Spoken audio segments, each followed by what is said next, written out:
Welcome back. Over 1,000 rhinos are killed every year in South Africa. That's according to conservation group Save the Rhino. There may be a decrease in this year's numbers, but that doesn't mean that our big four could become the big five, could become the big four. Is legalizing rhino horn trade the answer to our poaching issues? Joining me from our Cape Town studios is zoologist John Hanks. Good evening and welcome to the show. Good evening, and thank you for giving me an opportunity to talk on this subject. I am absolutely firmly convinced that if we want a long-term sustainable future for rhinos in Africa, we have to go for the route of a legal trade in rhino horn. There's no alternative. And I say that because what we're doing at present is simply not working. There is a ban on rhino horn trade that was introduced over 40 years ago, and it is not working. Since then, some 100,000 rhinos have been killed by poachers, and 23 countries in Africa have lost all their rhinos. So what's the alternative? The alternative, we believe, is to immobilize rhinos, to dehorn them, and they have no pain when this takes place, cut the horn off, give them the antidote so the animal can move away, and then you could continue to harvest the horn on a regular basis. You can do that probably 8 times in the animal's lifetime and harvest up to 1 kilogram of horn. Now, the advantage of a strictly controlled legal trade is that we desperately need funds for rhino conservation.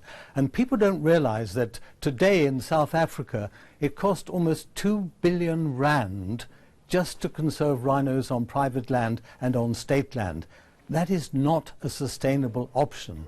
So we have to look at ways of which we can generate funds, and one of them is through a strictly controlled legal trade in rhino horn, where the money goes back to the people who are looking after the animals and not to the criminal syndicates. But which is what's this happening really at about present. making money, or should it be about making money?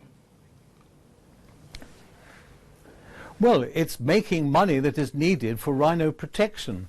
I mean, if you look at the national parks in Africa where rhinos occur, every single one of those is underfunded. And it's not surprising when you look at the extent of poverty that exists in the continent. Surrounded by people living in poverty, and the government simply can't afford to put money into conservation programs.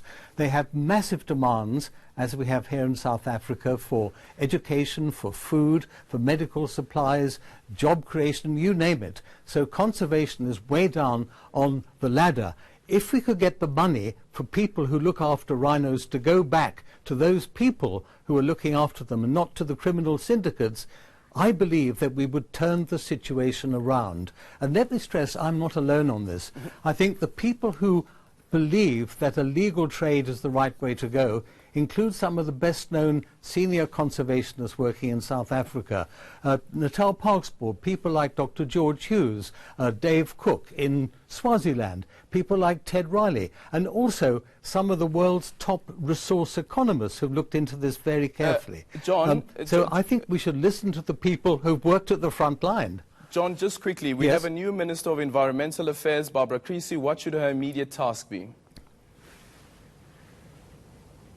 Well, I think one of the immediate tasks is to listen very carefully to the options for a legal trade in rhino horn, and then to start a dialogue and get involved in a dialogue saying that South Africa supports this option with what we call the RAIN states. You see, this is not happening at the moment. There's too much of a polarization, and it's a great pity that East Africa, which likes to go down the route of saying this is not going to work, and most of the southern African countries that said it would work, they're not talking to each other. They're like this. They're talking past each other. They're not listening.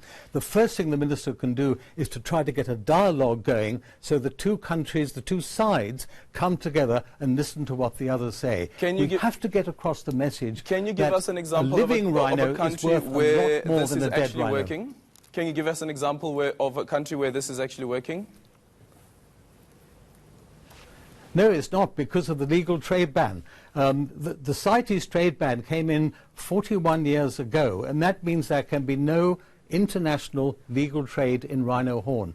The ban has not worked. I must emphasize that. And we've got to look at alternative programs that will encourage landowners and more parks to want to have rhinos on their property. It makes sense when people are told that you can cut off a horn and it regrows again, there's no harm to the animal, you can do it 8 times.